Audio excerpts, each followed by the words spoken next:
Bueno, buenas tardes para todos. Es un honor para los participantes del doctorado en Ciencia de la Educación de la Universidad Nacional Experimental Simón Rodríguez, del núcleo La Grita, sostener una entrevista con dos grandes baluartes de la educación venezolana que tiene sus raíces en el estado Táchira, acá en Venezuela.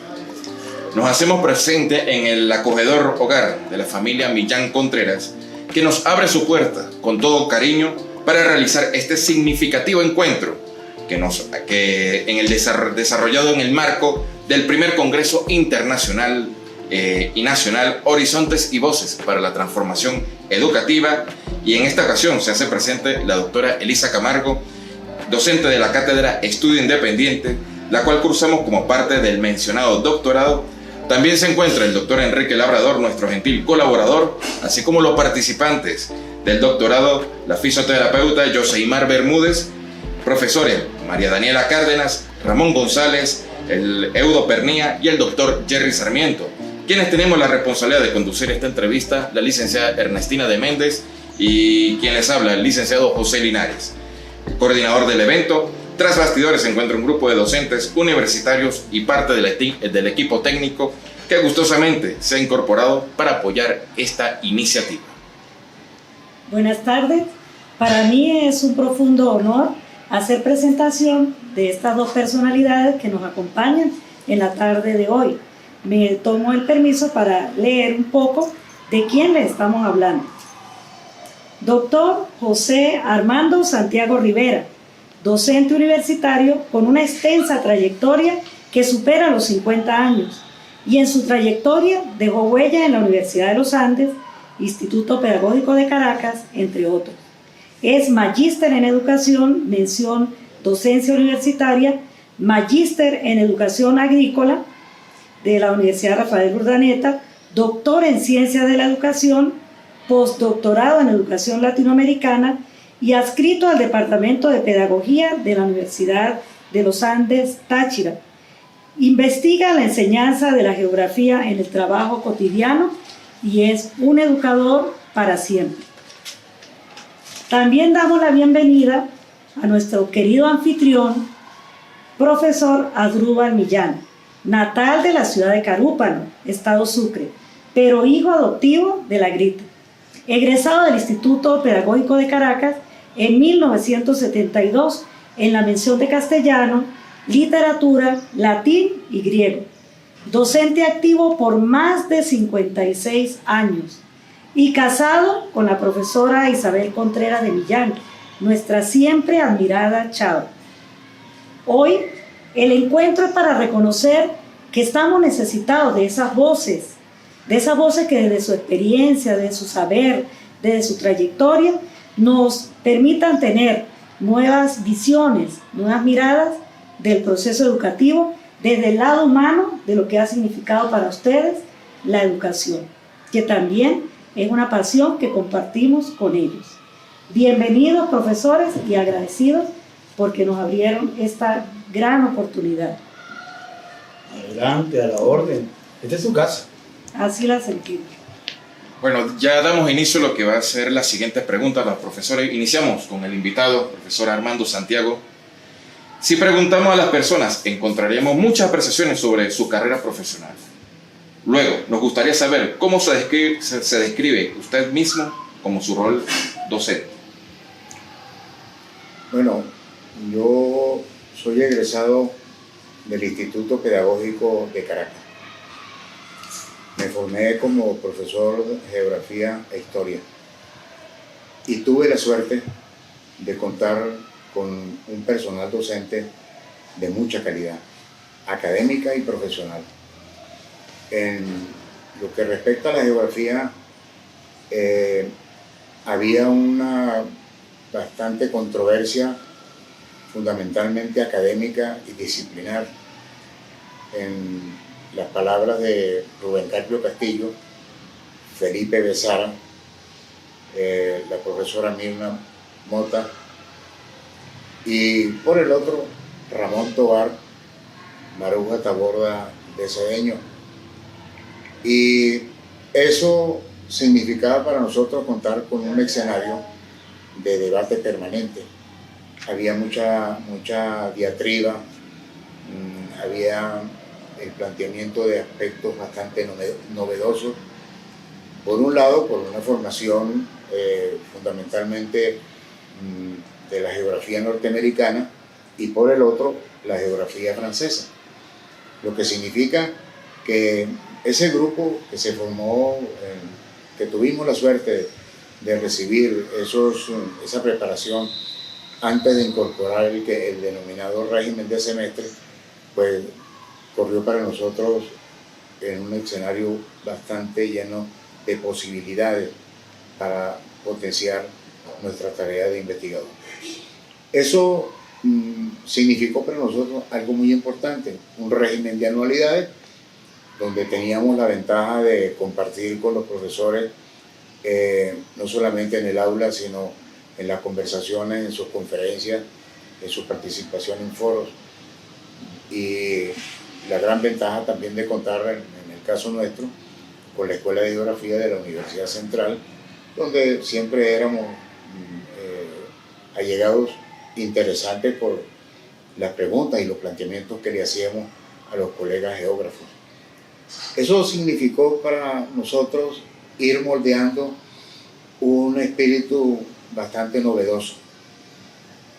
Somos un grupo de profesores que nos hemos desempeñado en el nivel universitario con una excelente trayectoria en la docencia y en la investigación.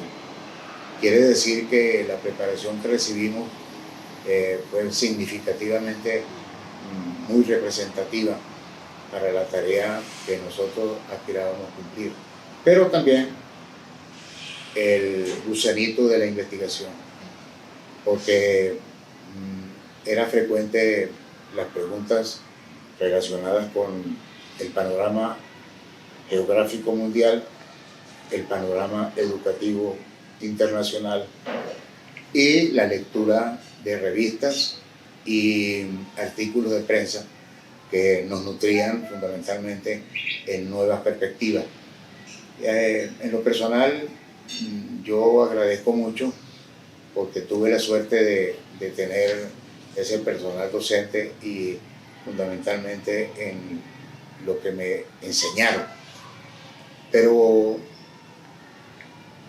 yo pienso que la potencialidad que obtuve egresado del pedagógico la encontré en la Universidad de los Andes.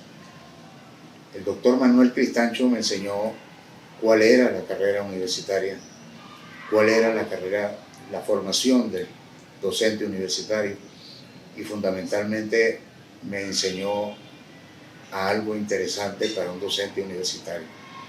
José Armando, el docente universitario por su naturaleza es investigador. No puede ser un reproductor y transmisor de conocimiento, sino que tiene que ser una persona que investiga. Y entre las cosas que me enseñó me dijo, acuérdese de algo siempre. Usted tiene que ver las cosas de manera diferente como otros la ven. Yo pienso que ese es para mí una potenciación extraordinaria del doctor Manuel Cristancho, que en su condición de director general de los estudios de posgrado, en términos de la amistad, me enseñó cuál era la carrera de la universidad. Muchas gracias. Excelente, nos damos cuenta entonces la huella que puede dejar los docentes que nos formaron. Y con esto, pues, quienes tengan la oportunidad de apreciar esta entrevista se darán cuenta de cuál debe ser entonces ese rol que es necesario asumir quienes seguimos en el ejercicio de esta profesión. Y esta interrogante seguramente se complemente con lo que quiero preguntarle a mi querido profesor Millán, mi profesor de castellano en el Colegio Santa Rosa de Lima, por allá en los años de 1976. Profesor Millán, en esa entrevista a la que usted hacía referencia cuando estábamos hablando inicialmente, usted nos decía que algunas de las cualidades que consideraba puntuales para un educador era la alegría, estar actualizado y agregaba el dominio del contenido. Ya han transcurrido algunos años de esa entrevista y pues nos causa curiosidad conocer, y hoy día, ¿qué otras cualidades agregaría usted luego de este tiempo transcurrido desde esa entrevista? Yo creo que hay un poco que agregar, porque esa es la esencia de la educación, la alegría, el humor. Llegar a un salón de clase con una sonrisa a flor de labio y empezar con los muchachos a jugar. Recuerde que yo aprendí de que los griegos usaban el método lúdico, enseñar jugando, aprender jugando, y todavía se usa. Y yo, ustedes que fueron mis alumnos, saben, yo al llegar al aula, enseguida la acomodo. Yo la formo, la hago en forma circular, para comenzar con esto. Dígame, usted, el otro. Una pregunta la voy pasando y eso mantiene al alumno en expectativa, atento, despierto. Y queremos alumnos despiertos, no que se duerman. Una vez me dijo un alumno en el liceo militar, porque los muchachos del militar, como están internos, y yo quiero salir bien con el asunto de la jineta, de la jerarquía, pues entonces yo decía, para mañana tal tema, un capítulo de, supongamos, de Doña Bárbara. Ellos se lo buscaban, se hacían entre 5, 8, tantas preguntas. Yo llegaba y salía con la pregunta más sencilla. Ellos una vez me dijeron, profesor, usted es un hombre impredecible. No sabemos por dónde agarrarlo. Y digo, eso es importante, digo. Pero yo no vaya con un esquema, sino que usted vaya con la expectativa. Entonces usted mantenga la intriga por la clase. Y eso es importante, mantener la intriga en la clase. Hace unos meses atrás, cuando hubo el cumpleaños del Liceo Militar, los 90 años que están celebrando del Colegio Santa Rosa de Lima, cuando hubo la fiesta del Liceo Civil, entonces ese movimiento fue fenomenal, estudiantil aquí en Elita. Una muchacha me escribió y me dijo, profesor, lo felicito, porque usted ha convertido el arte de enseñar en una magia. Su clase es una magia. Uno entra a su clase y a divertirse, a volar, a pensar. Usted nos lleva de un país a otro, nos lleva de un cuento a otro, nos lleva de una acción a otra. Es una magia estar con usted. Y yo en la esquina todavía sigo aplicando esos métodos. Mantener al muchacho despierto, alegre, con humor y, es decir, actualizado. Siempre le pregunto, ¿alguien sabe, alguien le dio la noticia, qué pasó esto? Y voy llevando las clases a la actualidad. Entonces el muchacho tiene que leer y el muchacho que, es decir, yo cuando termino con la clase, le digo, jóvenes, esto está en internet. Yo no estoy inventando nada. Usted se mete en internet y consigue esto. Hay alumnos que me esperan en el pasillo del colegio, me dicen, profesor, yo busqué, ya leí lo que usted mandó. Eso sí, de 60 alumnos, 3 o 4. Pero alguien lo busca. Y ese alumno va bien. Ese alumno tiene futuro. Porque ese alumno, como dice aquí el amigo Armando, el muchacho hay que llevarlo a investigar, a buscar.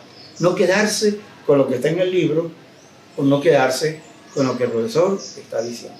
Entonces, esas 2 frases, repito, a mí me han costado mucho. Profesor, usted es un hombre impredecible y usted ha convertido el arte de enseñar en una magia. Además de eso, le aplico mi pasión. Yo hace rato me acordaba, hace 50 años, Ahorita, el 23 de septiembre, va a cumplir 50 años la muerte de Pablo Neruda.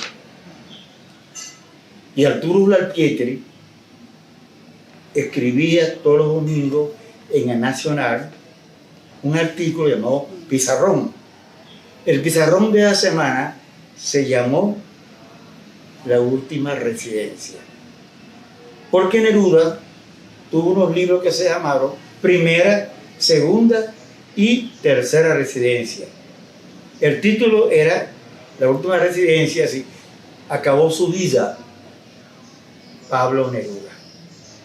Pero dicen ahí Gualtieri lo siguiente: Neruda vivía como en poesía, él respiraba como en poesía. Y disculpen la comparación, a mí me pasa lo mismo. Yo sueño con el aula, yo camino y planifico. Yo voy va mi señora manejando y yo voy pensando de cómo hacer la clase mejor. Si yo vivo como en una eterna aula, lo mío es como enseñar. ¿Sí? Llevo esa pasión por dentro. Excelente. Bueno, profesor Armando, dentro de tanta interrogante que el profesional universitario se plantea dentro de los procesos de investigación, sin embargo, hay un elemento muy importante, y es que en ese contexto es interesante señalar, ¿no?, que la universidad nos deja las herramientas teóricas y prácticas para desarrollar la labor docente.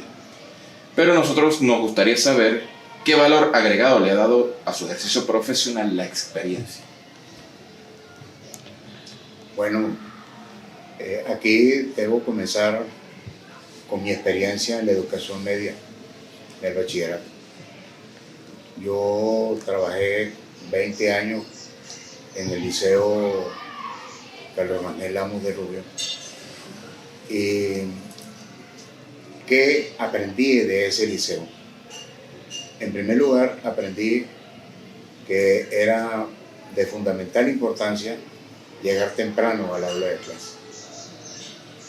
Eso significa que la responsabilidad tenía que ser un valor fundamental en la tarea del docente. En segundo lugar, tuve la oportunidad de aprender a aprender de mis estudiantes, porque de ese aprendizaje yo siempre le formulaba preguntas que estuviesen relacionadas. ¿Qué le gustaría aprender? ¿Cómo está usted aprendiendo con el desarrollo de la clase en la forma como la conseguimos nosotros, conversacional? Y además de eso, de esos dos aspectos, mi experiencia allí también significó que comencé a echar los primeros pasos de investigador. Me atreví, entre comillas, a realizar, a exponer ponencias de lo que yo pensaba que debería ser, en este caso, la enseñanza de la geografía y la enseñanza de la historia. Eso, con la pregunta y la respuesta de los estudiantes, yo comencé a estructurar artículos de revista. Por cierto, hay un artículo de revista que publicó la revista de Pedagogía de la Universidad Central, donde en una oportunidad un profesor, Gabriel Ugas, me decía: "Epa, José Armando, te estás adelantando a los cambios paradigmáticos y epistemológicos". Y le digo yo: ¿y por qué? Entonces me responde: porque precisamente en este momento en Estados Unidos y en Europa, específicamente en Francia y España, se está desarrollando un nuevo paradigma investigativo. Acabo de leer el artículo tuyo en Revista Pedagogía y esto significa que usted, interpretando las respuestas que sus alumnos le daban en clase, ya usted está ya asumiendo el cambio paradigmático y epistemológico como una propiedad suya. Claro, Eso significó para mí un aliciente extraordinario porque yo conocía el mérito de Gabriel Ugas como investigador y como docente universitario. Eso condujo que cuando yo llego a presentar mi concurso de oposición en la Universidad de Los Andes, yo presenté 4 artículos publicados en revistas y presenté como 10 ponencias en eventos nacionales. Eso significó para mí que humildemente me viera en la imperiosa necesidad de tener que comenzar a convertirme en un investigador. Eso significó para mí el apoyo de 3 profesores. En principio, Rafael Parada, sociólogo de la Universidad Central. Gabriel Ugas, egresado de la Escuela de Educación de la Universidad Central. Y Antonio Arellano Duque, egresado de la Universidad Central. ¿Qué adquirí con ellos? Adquirí con ellos 3 la conversación vespertina, que era que estaba muriendo la tarde y yo me iba al cubículo de Rafael y llamábamos a Gabriel cuando podía estar, o con Arellano cuando podía estar, y comenzábamos a conversar. ¿Con qué criterio? Con el criterio de que ellos estaban viendo a un profesor que fue formado bajo el paradigma conductista, lo estaban viendo entonces como una persona que era necesario que se capacitara en la teoría, en la epistemología piagetana y en la teoría crítica, que ya por lo menos los franceses y los latinoamericanos como el maestro Freire ya estaban promoviendo una nueva concepción de la educación desde una perspectiva constructivista y crítica, pero fundamentalmente una postura histórica que trataba de diferenciarse de lo que era la educación tradicional, transmisiva, reproductora y memorística. Yo pienso que esa experiencia se la agradezco mucho a las oportunidades que tuve de compartir con estudiantes cuya conducta no era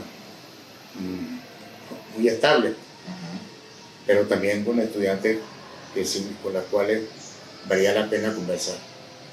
Esas experiencias yo siempre las agradezco y siempre las siento como importante porque ha sido una de las bases fundamentales para yo lograr la situación en la cual estoy. Que en principio, cuando quise ser maestro no pude, pero ya eso de maestro pues ya viene por antigüedad y por experiencia. Sin duda alguna, ¿no? El principio de horizontalidad en un ambiente de conocimiento nos muestra al final ese proceso de aprendizaje permanente, sí, que nosotros como profesionales de la educación debemos mantener todo el tiempo. Claro. Muy importante. Y es interesante cómo el doctor Santiago enfatiza un elemento clave. Estos 2 referentes de la educación han estado siempre un pie adelante y colocándose a la vanguardia. Y allí hay un elemento clave que hizo la diferencia. Con la respuesta que nos da el doctor Santiago, me da pie a hacerle una pregunta al profesor Millán, con la cual yo creo que de alguna manera voy a satisfacer ese lado de quienes toda la vida nos hemos considerado alumnos del profesor Millán. Profesor Millán, usted se nos hizo inolvidable a sus estudiantes, pero me causa curiosidad preguntarle, y de esos estudiantes que, como refiere el doctor Armando, lo consideró también parte de su experiencia, esos estudiantes que para usted también se hicieron inolvidables y que seguramente usted guarda en su corazón, y que quizás mi egoísmo como persona me diga, ay, ojalá que me tenga a mí también por allí entre esos alumnos inolvidables. ¿Qué características recuerda usted o le otorga usted a esos estudiantes que para usted también se hicieron inolvidables? En estima, yo lo que busco en los estudiantes, que ha sido mi lucha, es que lean. la importancia de leer. ¿Sí? El leer te lleva a viajar. Y le digo a los muchachos, jóvenes, ya usted está a un paso de la universidad. Debe saber leer, debe gustarle la lectura. Yo leo un texto de Roland Barthes, un crítico francés, que se llama El placer del texto. Yo siempre a los jóvenes le busco el texto que le guste, que lo atrape, que lo amarre, ¿sí? Para que ahí siga leyendo.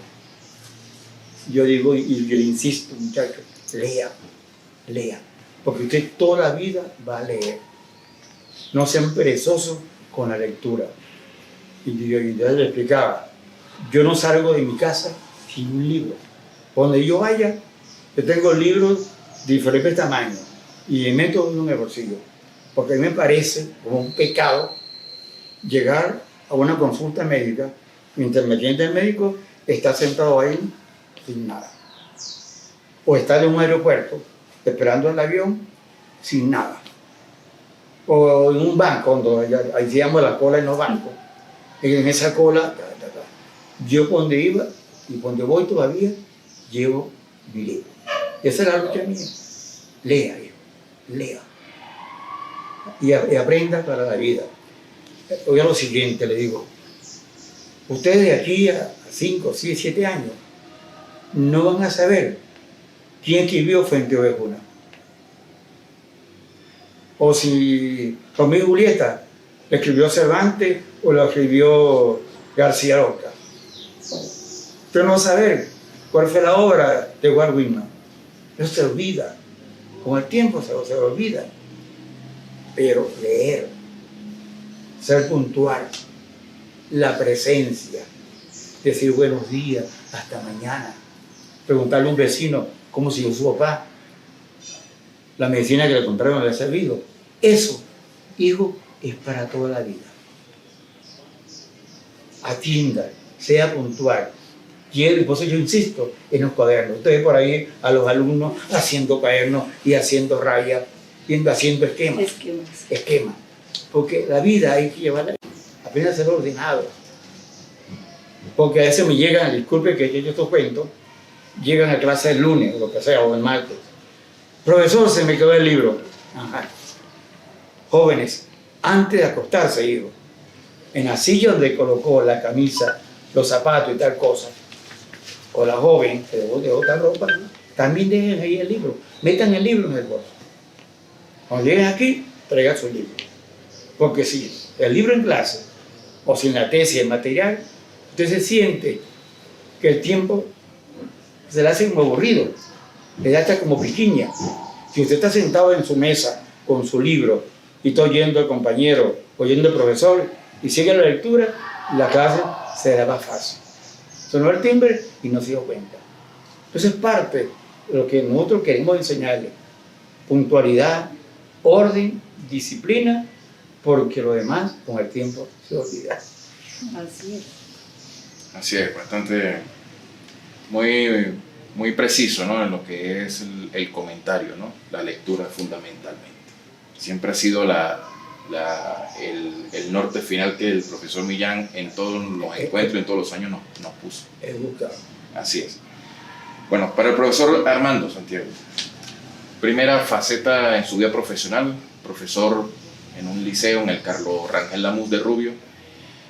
Posteriormente,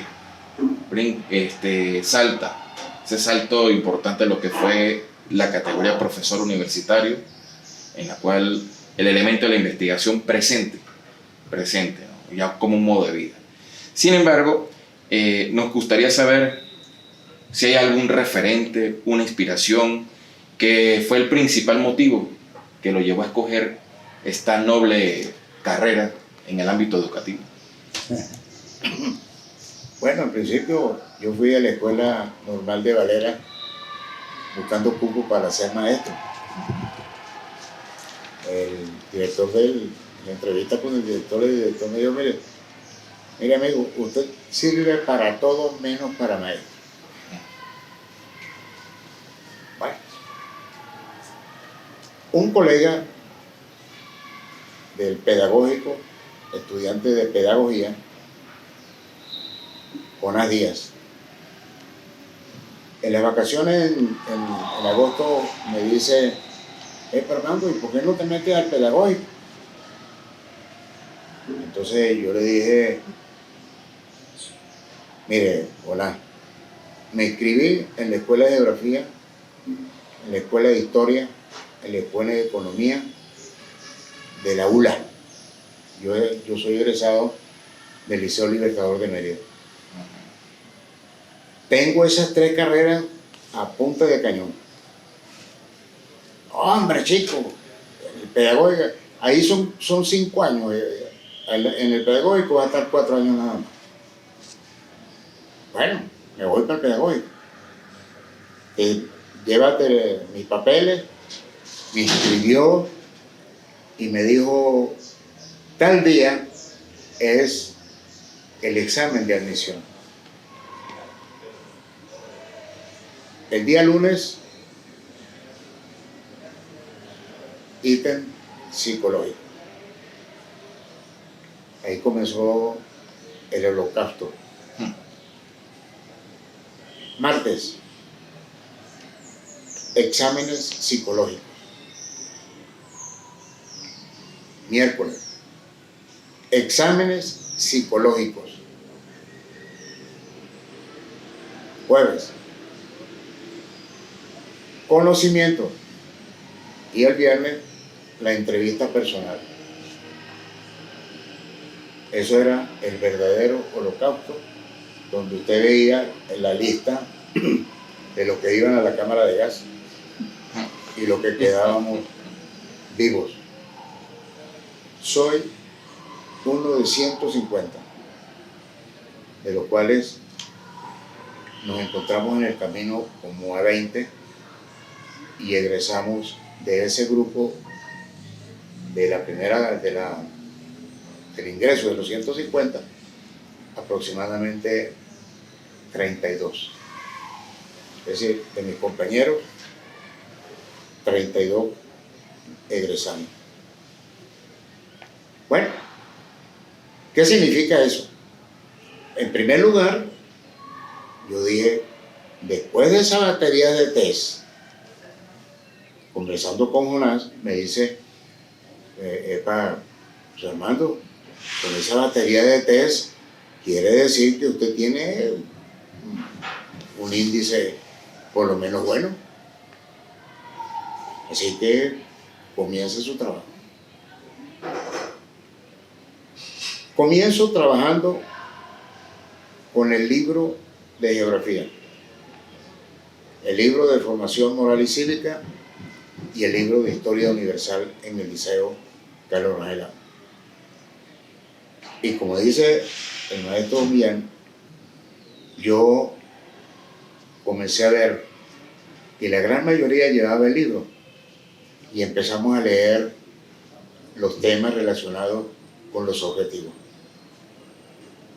Aquellas primeras lecturas eran de abrir el grifo del gas papel, porque tartamudeaban, no sabían leer América, función de desarrollo y cuestiones que fui observando y dije yo: no, mi tarea es enseñarlos a leer. Pero cuando comenzamos a leer ya con mayor profundidad, comenzó la fase que entendieron de la lectura. Y ahí, como dijo Salvador Andrés Pérez, peor. Porque leían y trataban de decir lo mismo que habían leído. Memorización. Entonces, siguiente fase. Llegó el momento en que había que pararlo porque ya estaban desarrollando el lenguaje interpretativo de lo que habían leído. Y entramos en una fase bastante interesante: escribir. Errores ortográficos, pero que había que buscar containers para meterlo, ¿no? Porque no redactaban, no escribían. Y esa fase se complementó con lectura de artículos de periódico. Y la lectura de artículos de periódico, ¿qué significó? Bueno, que paraban la clase de pronto. Profesor, yo ayer leí tal cosa. Y hasta ahí llegaba la clase. Porque era el fluido de ideas que comenzaban a fluir. Muestra de esto, estoy en el mercado de Rubio, en la parte de carnicería, y llega una señora y se me queda mirando. Me dio 2 vueltas. A la tercera dijo, no puede ser. Es el mismo. No se pone viejo. Lo único que ha cambiado es el color del cabello. Y mi esposa al lado y me miraba. El resto igualito. Entonces, ¿se acuerda de mí? Y le dije yo, la estoy buscando a ver si la consigo. Y me dijo, no tiene problema, profe. Primer año, sección C, aula 01, de la nueva aula construida en la escuela. La última de la primera fila a la derecha. ¿Te acuerdas? La estoy buscando. ¿Sabe una cosa? Usted me enseñó a pensar. Y eso se lo digo a mis hijos. Ustedes tienen que ser pensadores. Piensen. Y le formulo preguntas y que me las respondan. Esa es una experiencia. Ahora bien, esa experiencia me sirve para la universidad. Porque en la universidad, en primer lugar, teníamos el problema de que yo estaba inaugurando una cátedra de didáctica de la geografía, que ingresé porque yo era egresado del pedagógico y en la universidad los egresados del pedagógico eran auxiliares docentes. Entonces, el auxiliar docente, en ese momento, no había un geógrafo que diera didáctica de la geografía porque no la habían cursado. Ellos no cursaban esa asignatura. Entonces, comencé facilitándoles lecturas que en el, mira que se llamaba el multígrafo. En el multígrafo. Una hojita, y con esa hojita comenzábamos. Y así aplicamos la misma estrategia. Leer, reflexionar sobre eso, escribir y opinar. Entonces ellos me decían, profe, ¿hasta cuándo las 4 patas del gato? Y de ello, hasta que aprendan a ser buenos educadores.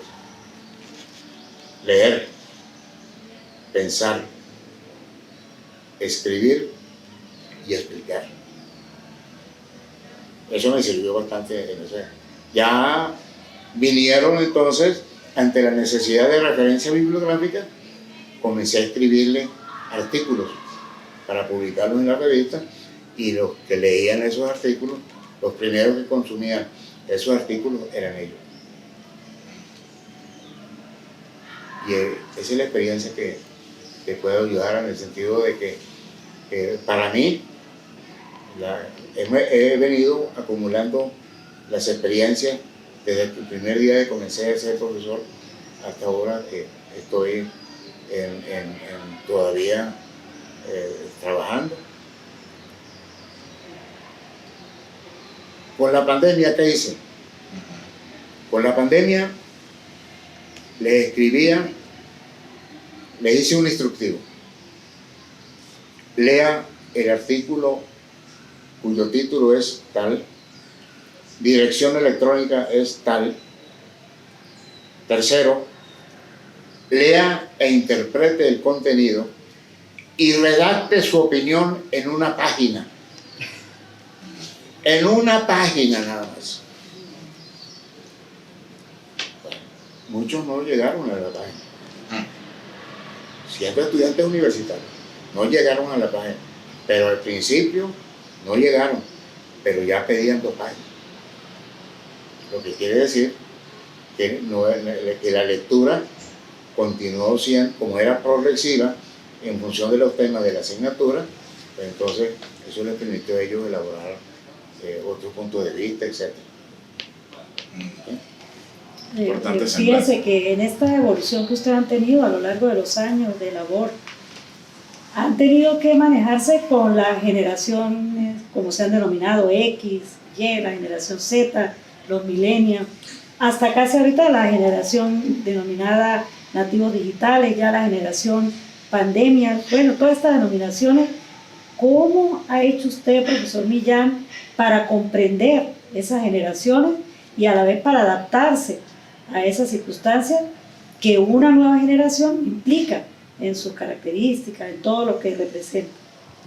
Ernestina, en la pregunta anterior, usted me hizo una pregunta y quizás se quedó así con la expectativa, ¿no? Profesor, ¿qué alumno usted recuerda? Ojalá estuviera yo metida ahí en ese listado. Mira, yo doy gracias a Dios, porque todo, a mí me preguntan mucho la gente, ¿no? Es una pregunta como básica, ¿no?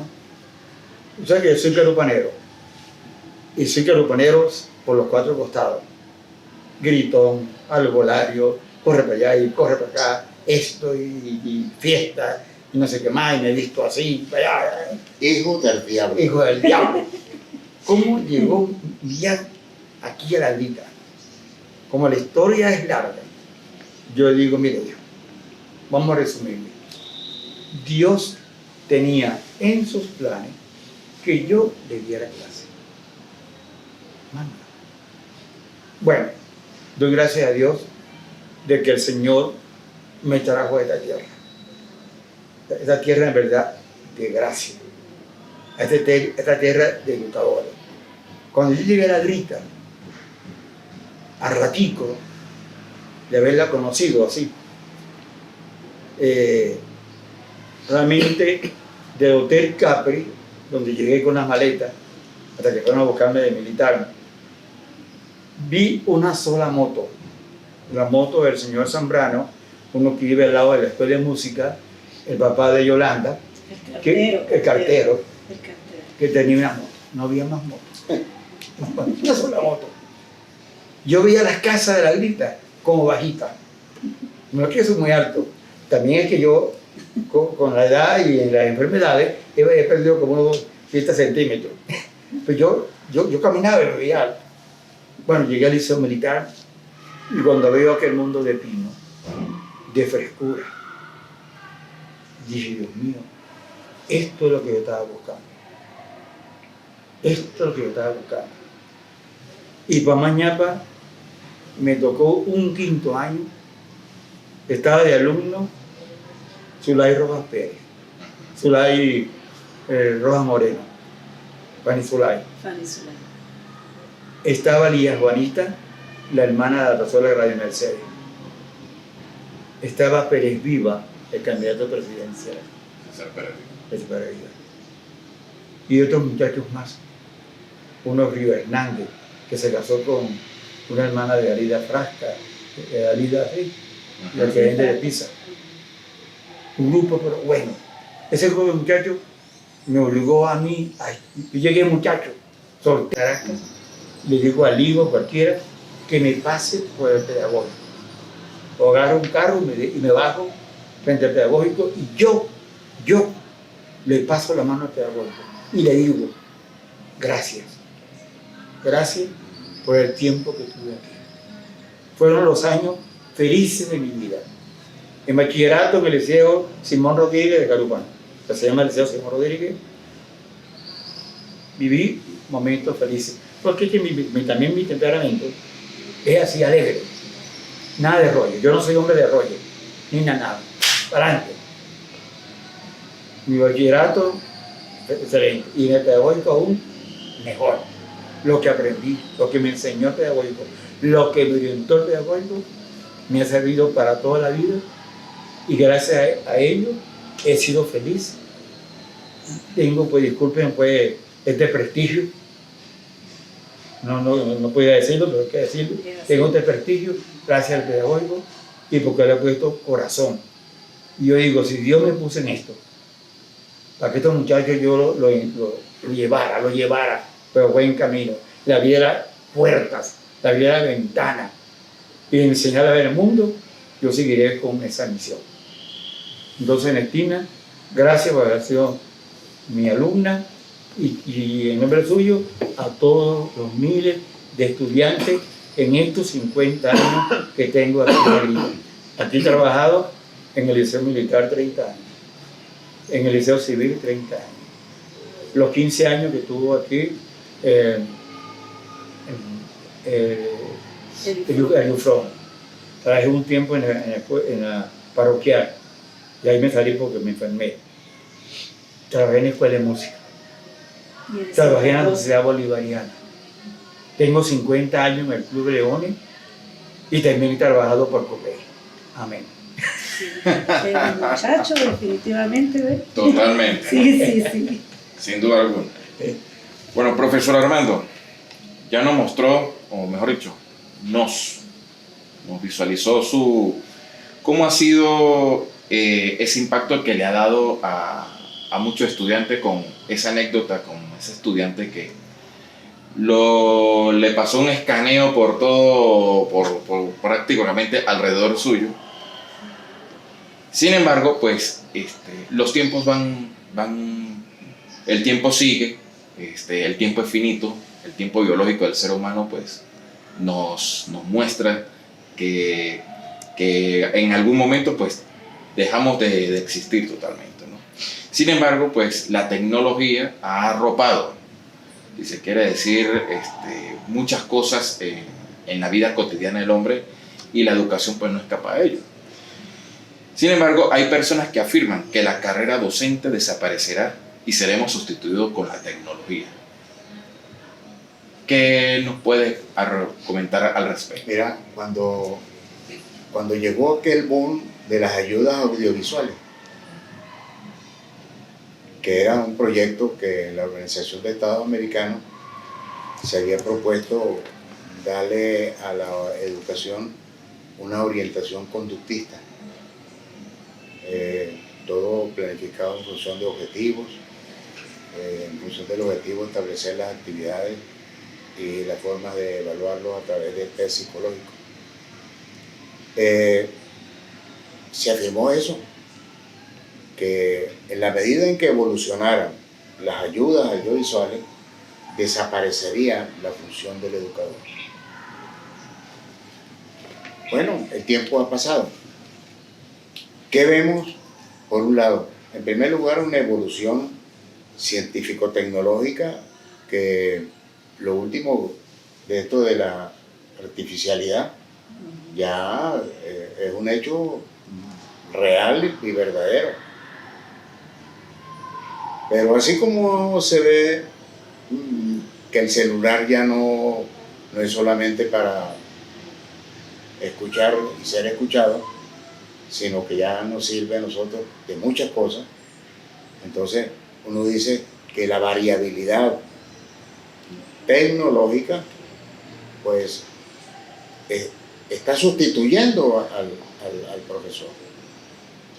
Ejemplo, ya nuestros nietos nos enseñan a nosotros los abuelos a cómo usar el celular.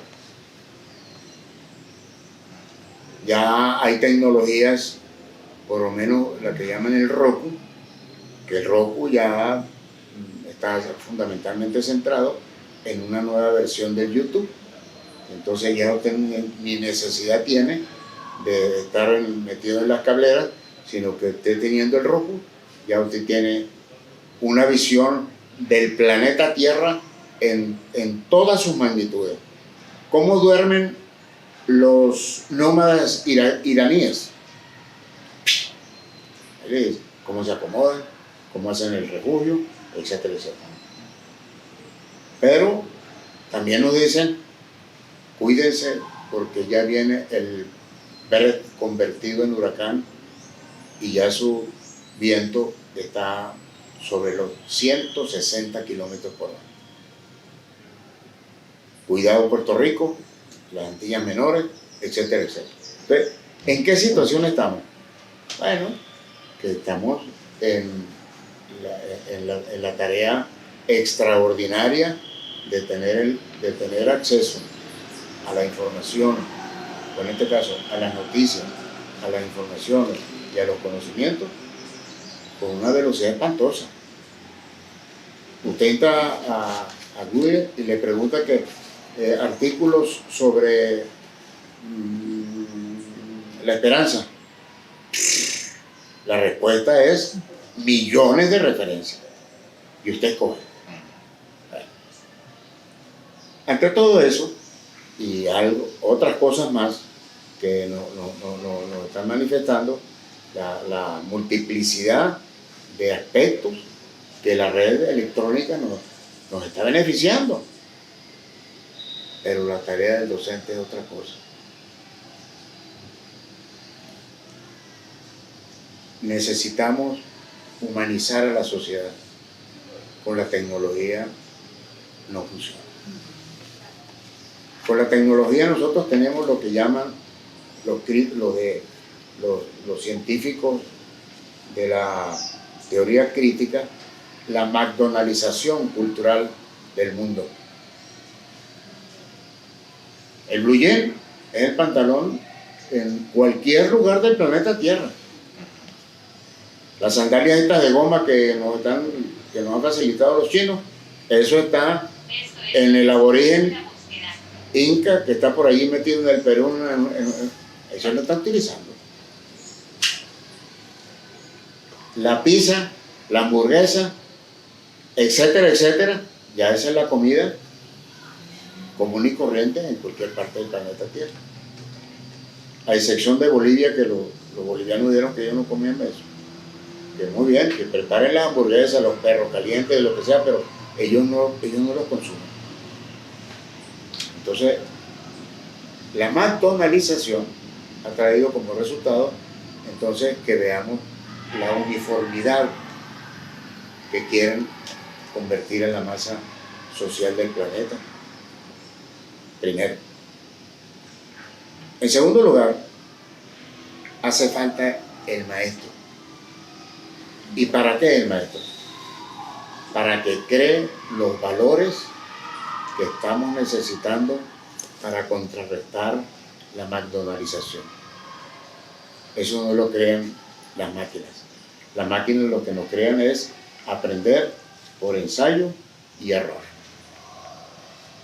En tercer lugar, estamos ante la imperiosa necesidad del maestro, porque resulta que la familia está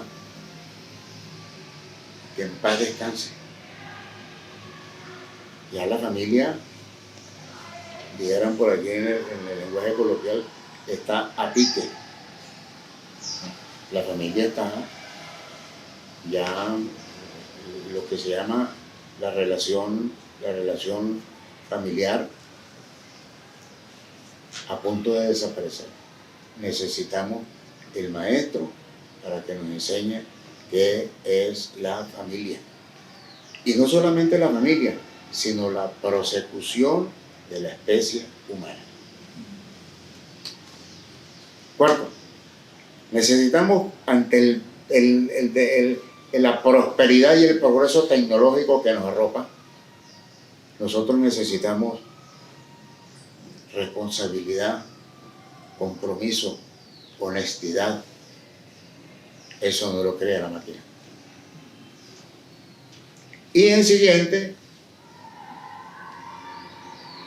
la máquina no es la panacea, es el docente el que nos enseña. Porque usted podrá aprender a manejar la computadora y el lenguaje técnico que es fundamentalmente en inglés. Ojalá fuera en otra lengua, pero no es la de nosotros.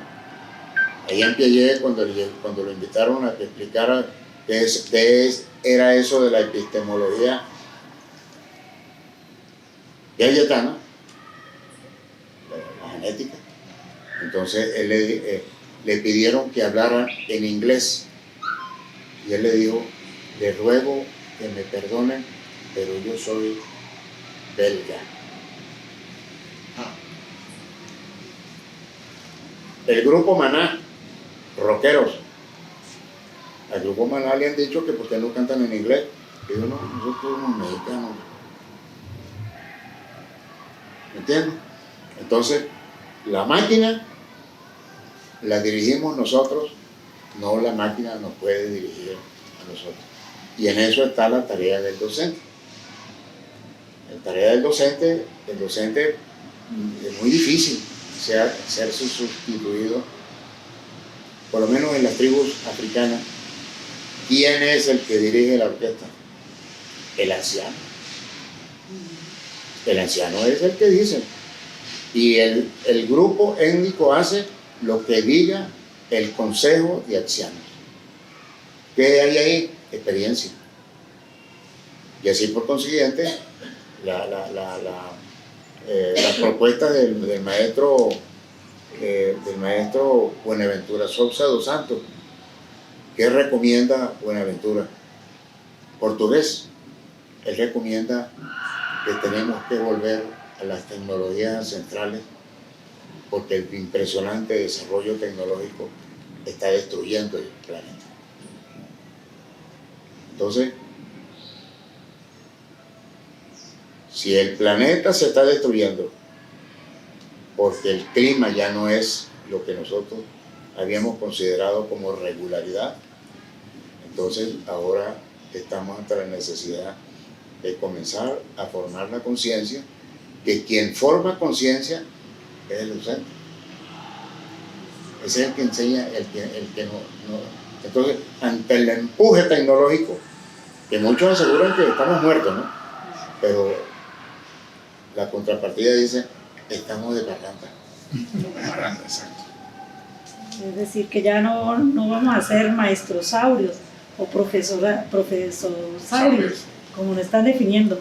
Excelente, profesor. Y ahora, con esta pregunta cerramos, porque como nos declaramos, nos reconocemos admiradores de ustedes, de su trabajo, de su trayectoria, nos damos cuenta que ustedes son personas que han mantenido siempre un proyecto de vida. Y como estamos interesados en seguirle los pasos, pues nos interesa conocer cómo se proyectan ustedes o qué está entre sus planes en estos tiempos por venir, qué planes tienen, en qué andan ustedes moviéndose, qué están pretendiendo alcanzar, para nosotros estar ahí a la par, siguiéndole los pasos. ¿Qué tiene usted por allí planificado, profe Millán? Y lo mismo para el profe Santiago, luego que el profe Millán... Yo por los momentos, usted me conoce, Ernestina, un hombre de iglesia, un hombre de fe.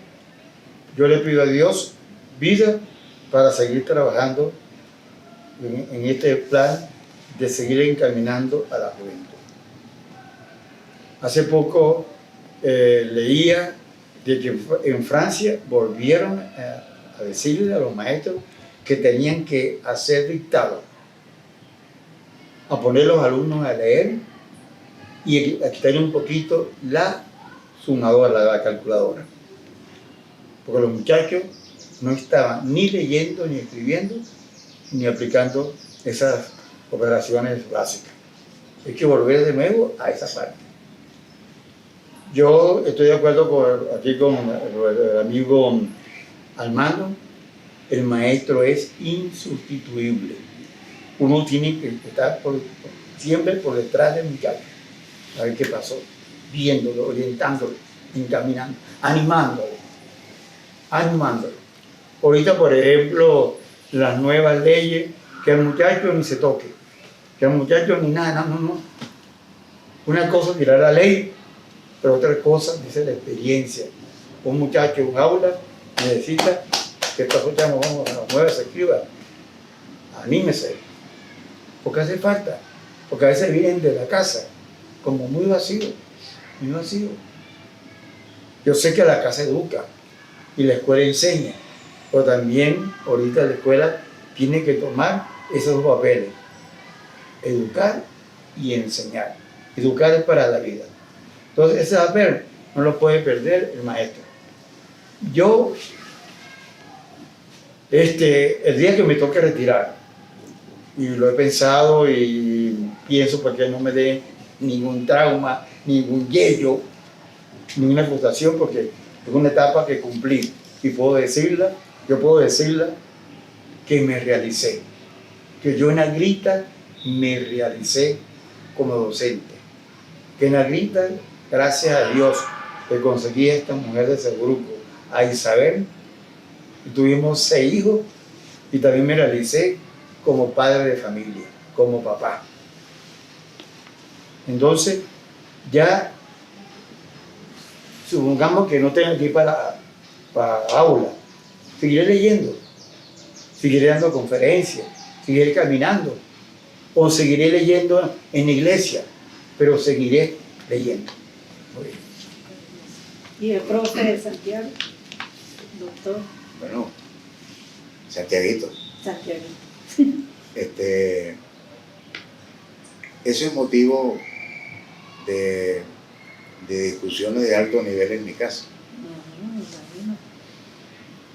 Pero resulta que, ¿hasta cuándo? ¿Por qué no se jubila? No es posible que ya a esta edad que tiene y todavía en esa tarea. El día pasado, el hijo mío, él es geógrafo. Y claro, aquí como están grabando no puedo decir lo que me dijeron los profesores del Instituto Geográfico Agustín Codazzi, que la geografía le había entrado por otro nivel al hijo mío. Sí. Entonces, se hizo magíster en geografía y es doctor en geografía.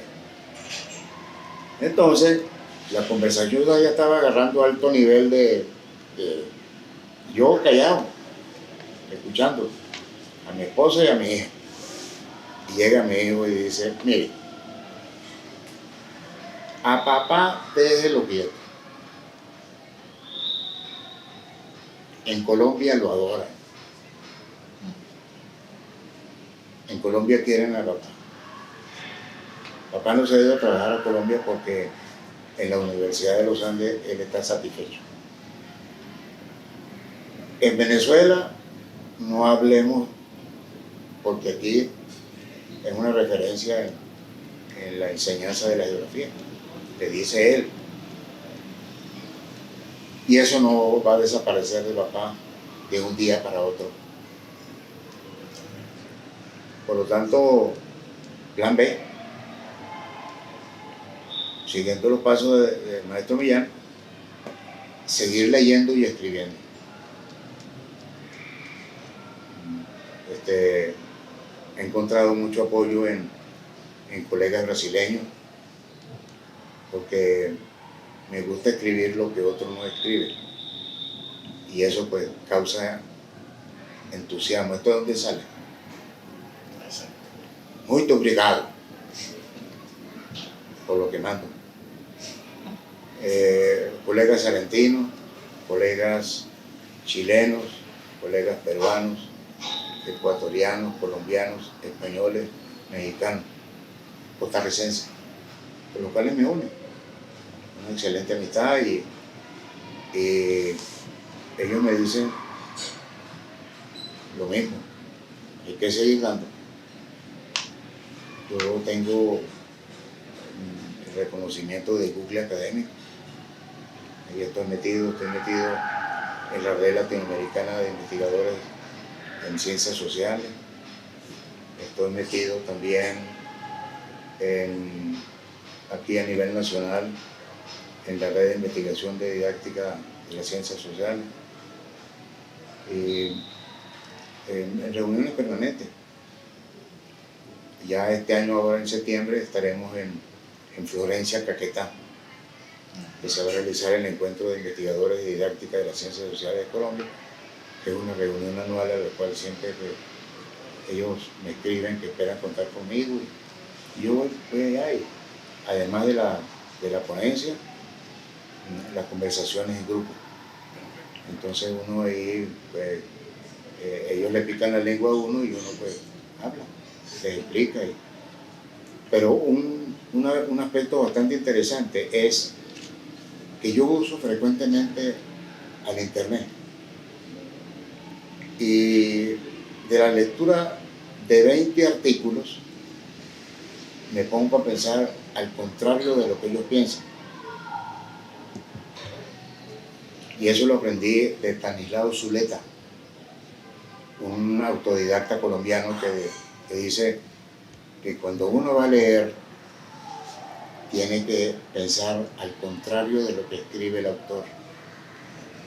Que el peor pecado de un lector es enamorarse del autor del libro que está leyendo.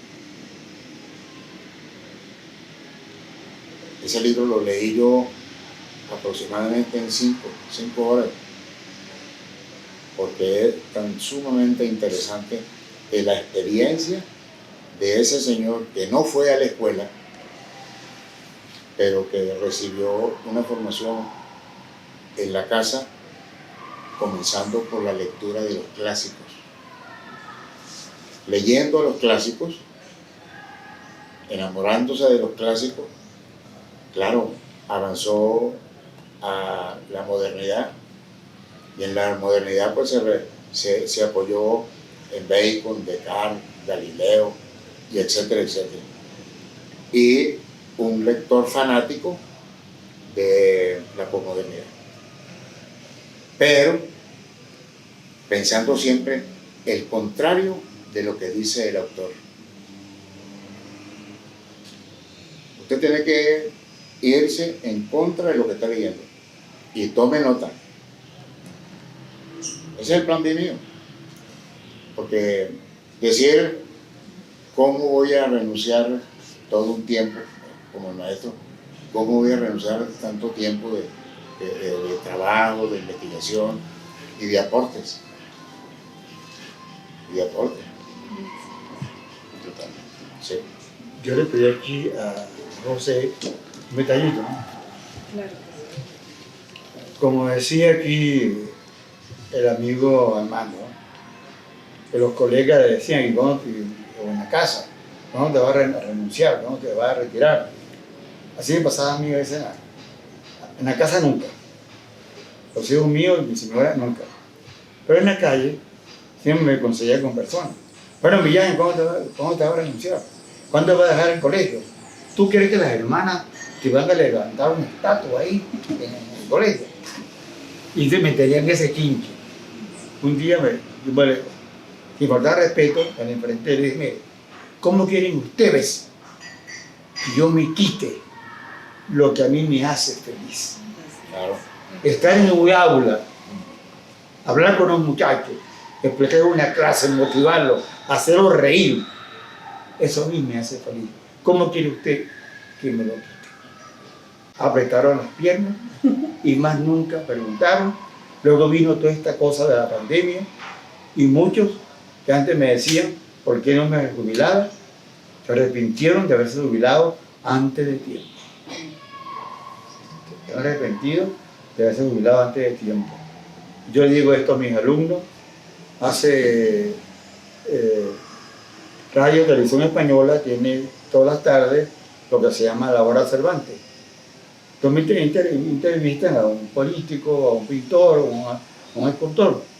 Hace como 2 o 3 meses, la entrevista fue con Ismael Cala.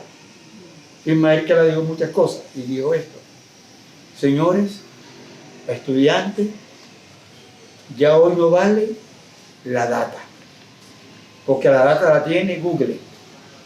Las empresas no quieren gente que sepa muchos datos, porque lo buscan ahí en Google. Las empresas quieren es gente creativa, gente que invente, gente que crea, gente que ponga este mundo a andar. Muy bien. Bueno, muchas gracias a ambos.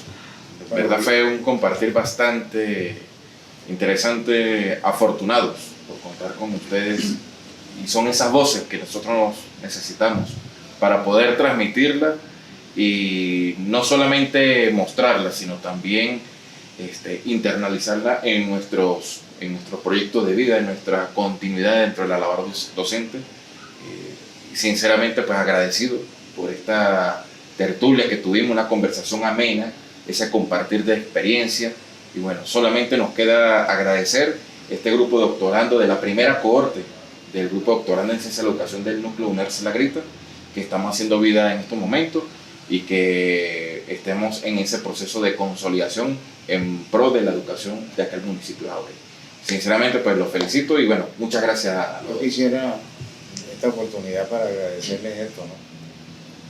Cuando me llegó la invitación para participar en este evento, me sentí muy regocijado, me sentí muy contento, me sentí hasta halagado, porque resulta que este núcleo forma parte de la historia personal de mi vida.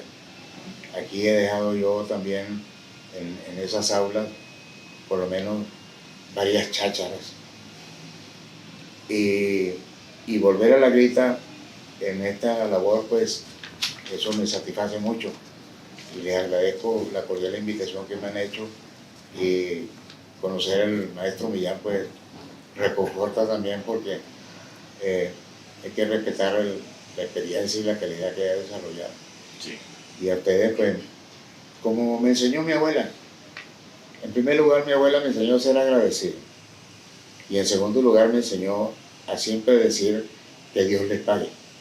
Amén. Porque esa es una manera de retribuir, en este caso, el reconocimiento que me hace. Que Dios les pague. Amén. Amén. Yo también, muchachos, para mí fue una sorpresa. Yo voy a inscribirme en la biblioteca del colegio. Está una profesora ahí que está inscribiendo y yo con mi cola. Entonces, cuando yo me acerco, yo veo como un nerviosismo, ¿no? Yo veo como un nerviosismo y yo digo, ¿pero qué pasa? Que sí, que no, que para allá, a fin. Entonces, cuando me dice Linares, pero sabes que usted lo vamos a hacer una carta especial para que nos acompañe por esto, y por lo tanto usted no le vamos a cobrar, ¿entiende?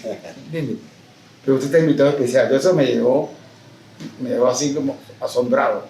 Pero muchachos, gracias por la escogencia y siempre a la orden. Y maestro, pues Armando, esta es su casa.